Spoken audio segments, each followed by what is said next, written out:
Hey everybody, Sean Holsinger with you here again from holsingersflyshop.com. Today I'm going to tie a flashback pheasant tail for you.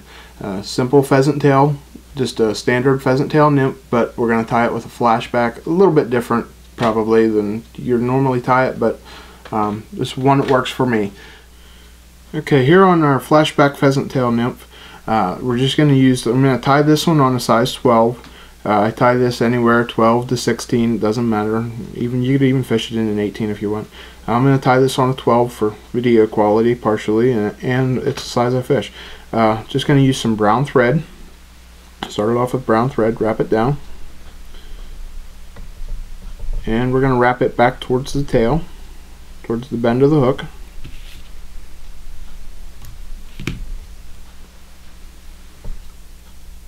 Okay, this is a pheasant tail nymph, so the first piece we're going to put on is a piece of pheasant tail.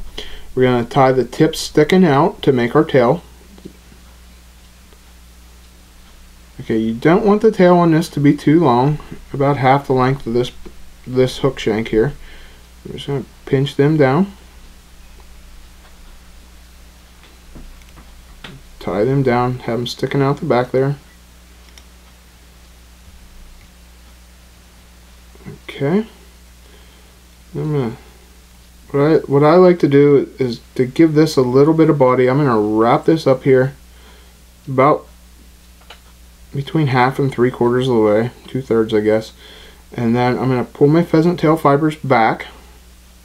I'm going to wrap it back down just to give it a little bit more fuller body. Wrap it back down here to where you stop tying on the tail.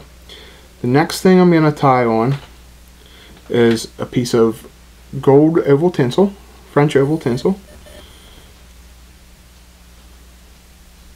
Again, tie that in, tie it back down to the tail. Okay, and the next piece I'm going to tie on is my flashback part. I'm going to tie the flashback, and it's going to run the whole length of the hook shank. What I'm using for it is DMC embroidery thread. This is a copper color. You get it at your craft store, you know, Hobby Lobby, any place like that. It's in with the stuff you make friendship bracelets out of, that kind of embroidery thread. They have it in a couple metallic colors. This one, I like the copper for this fly. So I'm going to tie a piece of that down.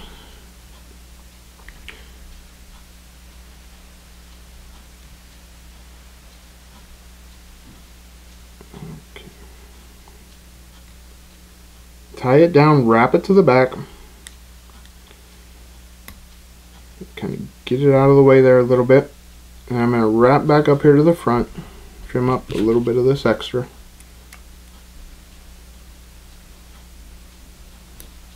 Okay, now get your gold tinsel and your flashback out of the way, and we're going to bring up the pheasant tail, and this is going to make the back end of the body.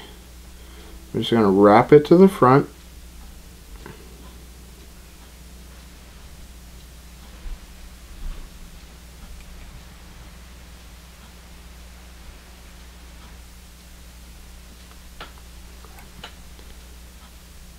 Okay, lost it there. Working with this. Okay, sometimes you cut this a little bit too short. Like I cut this one a little bit too short. I'm just going to trim this off. I'm going to give myself a little bit more to work with. Going to go back, get a new piece of feather. Trim a couple of these off. We're going to make this long enough to work with.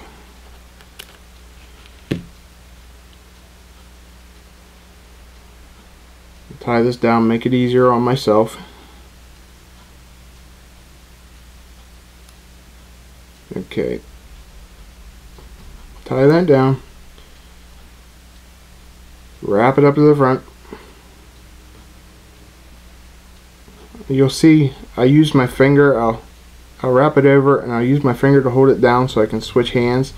This is a technique that works for me.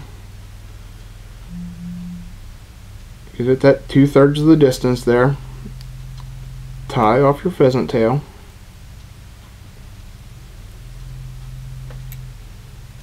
Okay, I'm going to trim this off. Okay, now this is the part that's not really the standard, but it's something that I like to use. It gives a two-tone color. I'll take my my embroidery thread, I'm going to lay it over the top and I'm going to tie it down. Okay. Then I'm going to bring my gold rib.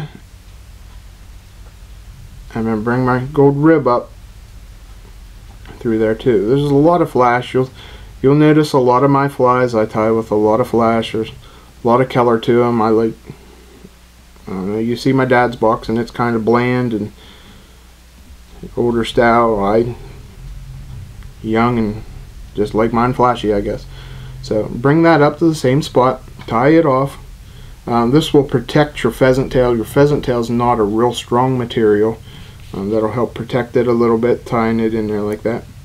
Now the next part I want to do is I want to take my embroidery thread, I'm going to lay it back. I want it going back to make the flashback on the front end of the fly here.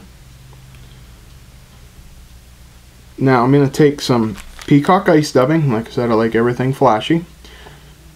I like to use peacock ice dubbing a lot, and I'm going to tie a little bit of that in, dub that in.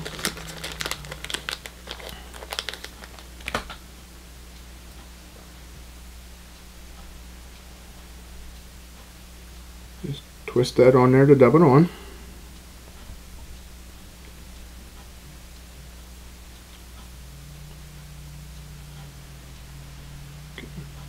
Now, just going to dub this up, go back over, cover it up here just a little bit, and then up towards the front. Remember, you always want to leave room. Don't crowd the eye. You want to be able to tie everything off up here. Now we're going to take our flashback material, pull it up over our dubbing to create the flashback.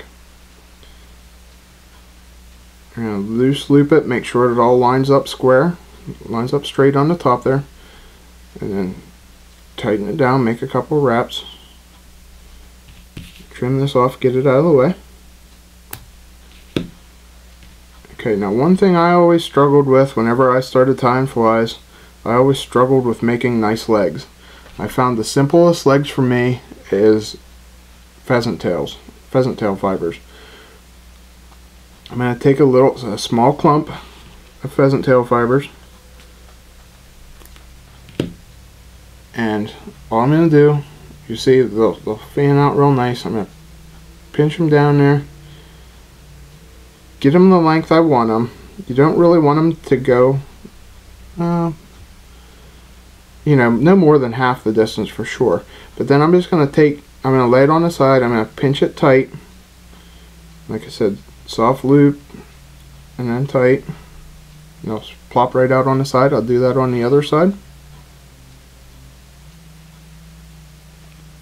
You don't need a lot, like 6 fibers probably at the most per side.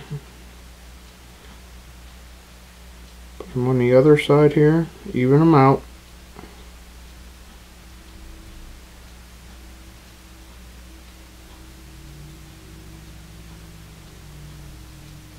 Okay, pull up, trim off my pheasant tail fibers.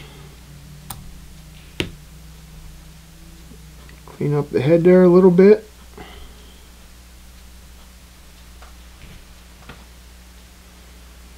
And do my whip finish. You got yourself a nice little, pretty simple to tie flashback pheasant tail.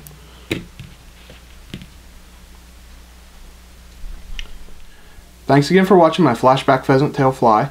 I hope you enjoyed it. I hope it works well for you on the stream. Don't forget, all the material you can find for this fly, you can find it on our website at holsingersflyshop.com. Please take time to check it out. You can click on the link on our description page on the YouTube page here. And please subscribe to our videos channel here so you can get the latest updates and info on all our fly fishing trips and our new products and the things we have to display. Thanks a lot for watching. holsingersflyshop.com.